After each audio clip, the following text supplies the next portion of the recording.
right, let's see. Supervisor Ryan Phipps, if you can mark yourself present. I'm seeing we have 23 members present, 22 members present. Okay, I'll call the first October meeting of the Manitowoc County Board to order. We'll start with the Pledge of Allegiance, invocation by Supervisor Nadel, and followed by the Pledge of Allegiance.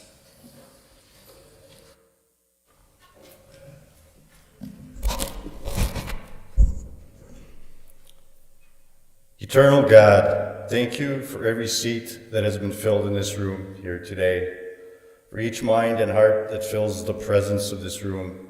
I pray that you bless this meeting and help us all to find patience, strength, and understanding, to lead by example and to find common ground to achieve a positive outcome, acceptable to all, and to always remember that we are here to represent the citizens of Manitowoc County.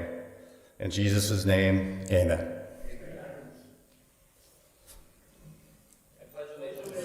To the flag of the United States of America and to the republic for which it stands, one nation, under God, indivisible, with liberty and justice for all. Thank you. The roll call sheet is going around. I think it skipped a couple of people, so if you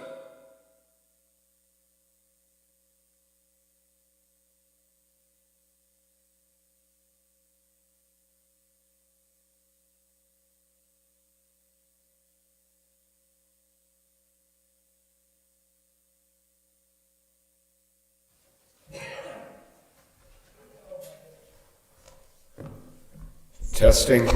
Good.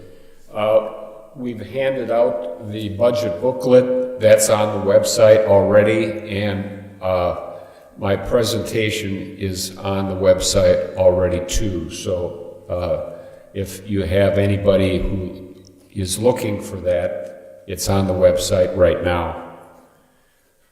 Ladies and gentlemen of the Manitowoc County Board, each year at this time we share with you and the public our financial goals and priorities as we look to plan the Manitowoc County budget for the next year.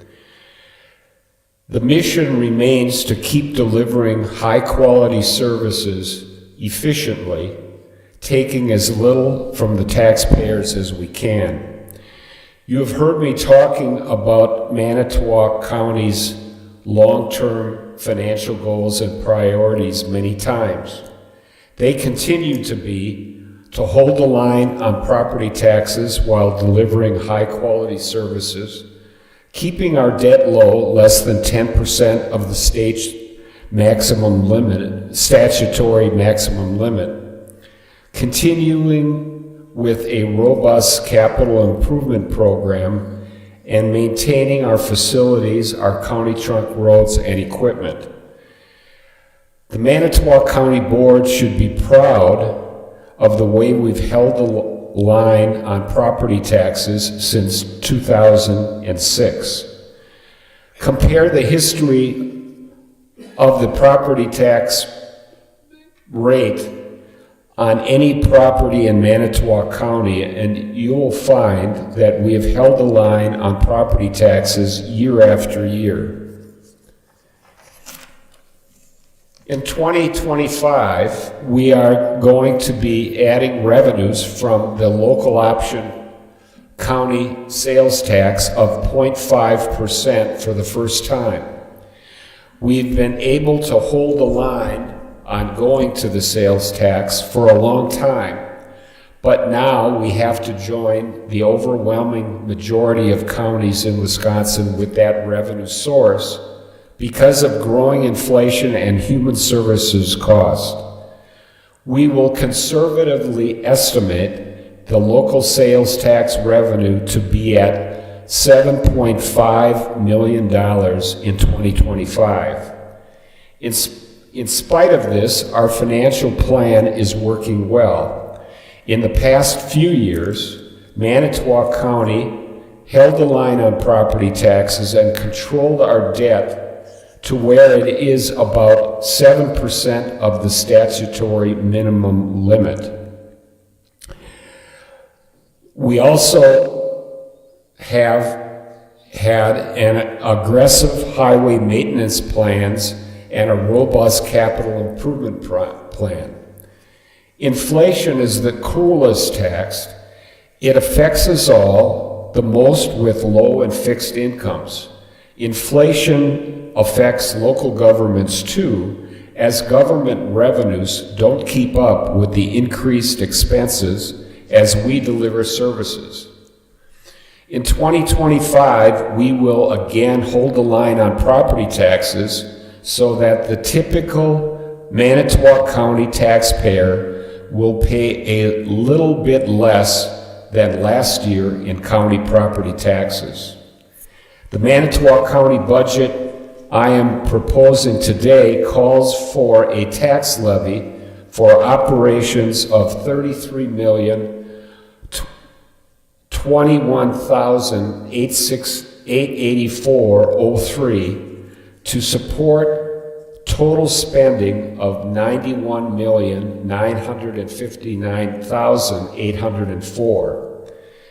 This will increase, the levy will increase 0.67%, but this will result in a slight tax decrease for the typical taxpayer in county property taxes, reduced because of the net new construction increased in the equalized property values, measured an increase of 1.47% from last year.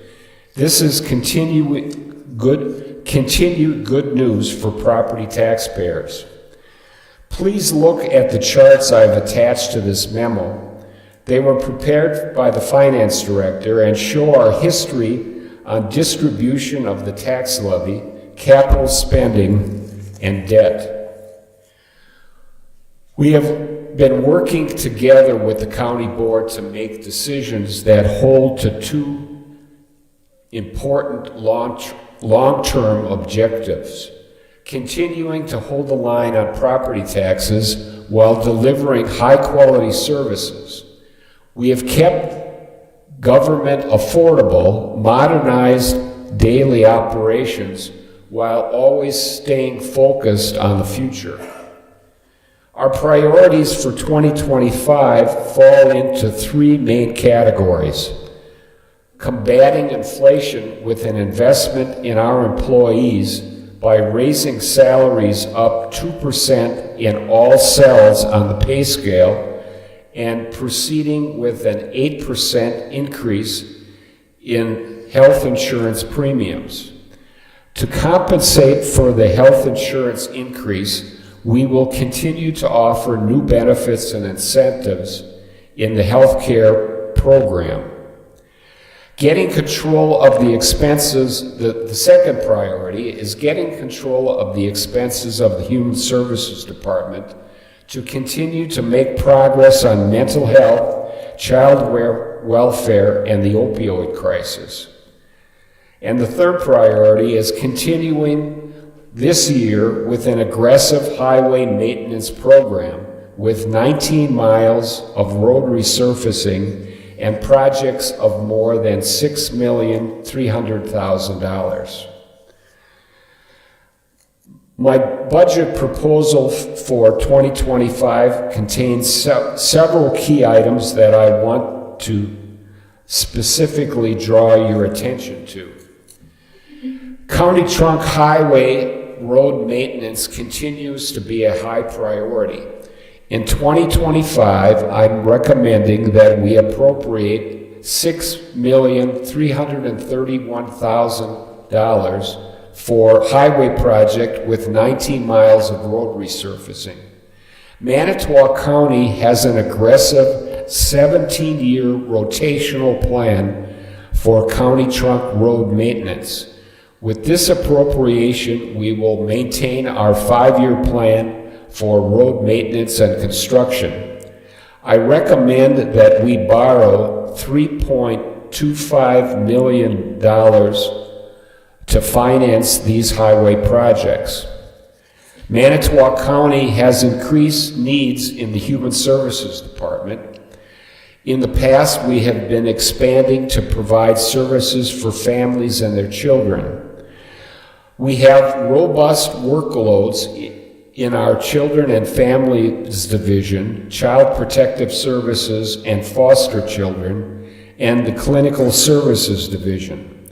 I am recommending that we appropriate nearly $4.7 million more to the Human Services Department to compensate for a $2.6 million deficit for 2024 and inflationary increases for 2025. I'm recommending that we allocate $500,000 in the opioid legal settlement payments that we have received to the Human Services Department because of the needs of the child protection and because the needs in child protection and mental health are greatly affected by the opioid drug problem. We annually appropriate a minimum of $300,000 for maintenance projects. We have many examples of failed maintenance in other local government entities.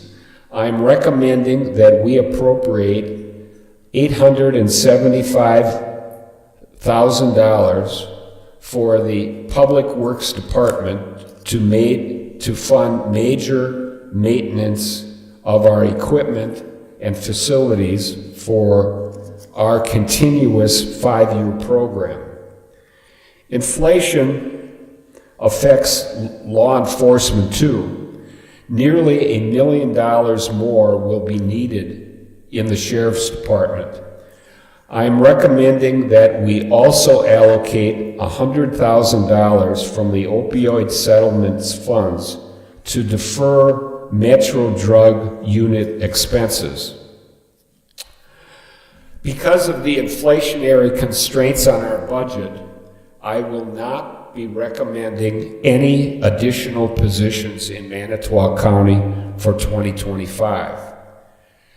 Manitowoc County Expo had another successful year with record attendance at the Manitowoc County Fair. I am recommending that $130,000 be appropriated from the Expo Reserve for capital projects that the Expo Board and the Public Works Committee unanimously recommended. The Parks Department was busy in the past 3 years building the Maribel Caves, the Cato Falls, and the Wallahais Parks pavilions, and boat launching facilities on English, Wilkie, and Pigeon Lakes. In 2025, I'm recommending that we begin to offer camping in the Wallahai Park and a variety of parks projects listed on page 59. I recommend all the changes in reclassifications listed on page 32. That's for salaries, change in salaries. I am not recommending that any funds be appropriated from the general fund reserved for this budget. The courthouse dome renovation project is not a part of this budget. The first phase, replacing the windows and the HVAC system, is continuing in 2025. The county saved almost $1 million from the initial estimate on those bids. We bought some time with the Band-Aid repairs on the dome facade in 2024. But this project won't go away. In the long run, there is no realistic alternative to rehabilitating the dome on the courthouse.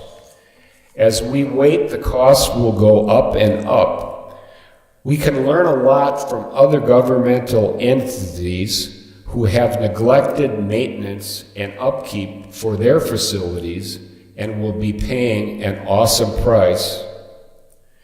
This is a conservative budget that is holding the line on taxes, continuing our low debt profile, and has an aggressive highway maintenance plan while having a robust capital spending program. We spend the taxpayers' money as efficiently as possible. I'm grateful to the county board for their willingness to join me in making decisions that have allowed us to be successful. We have made good decisions in the past which will keep county government affordable for many years to come. I want to draw your attention to the back section of the budget booklet, which restates and summarizes appropriations on a department-by-department basis. This section provides important information on the mission, resources, staffing, and tax levy necessary for each department, making for an easier understanding of its impact. We've also included revised 5-year plans for major departments. Thanks to the Finance Director, J.J. Gutman, for his help in putting the budget together, and all of the employees of Manitowoc County for the good work they do. I believe this is a good plan for Manitowoc County. I look forward to your deliberations over the next few weeks, and I would appreciate your support of these proposals.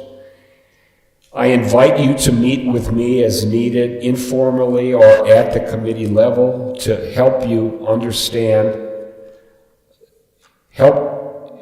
answer your questions and understand details in this budget as you prepare to pass it in November. As it is always the case, please don't hesitate to contact me if I can ever be of assistance to you on this or any other issue of importance to you. Thank you very much for your consideration. Thank you, Mr. Chairman. Thank you. Okay, so we will begin working on that budget. Announcements, we will have our regular monthly meeting, which will also be our annual meeting on October 28th. And we will have a public hearing on the budget at that time. The Finance Committee, Supervisor Bryan, correct me if I'm wrong, it'll be on the 14th at 4:30, so that is Monday. And so I would encourage everybody to attend that meeting to kind of hear next steps on the budget. With that, I'd be looking for a motion to adjourn. Motion by Supervisor Engelbrecht, second by Supervisor Mink. We are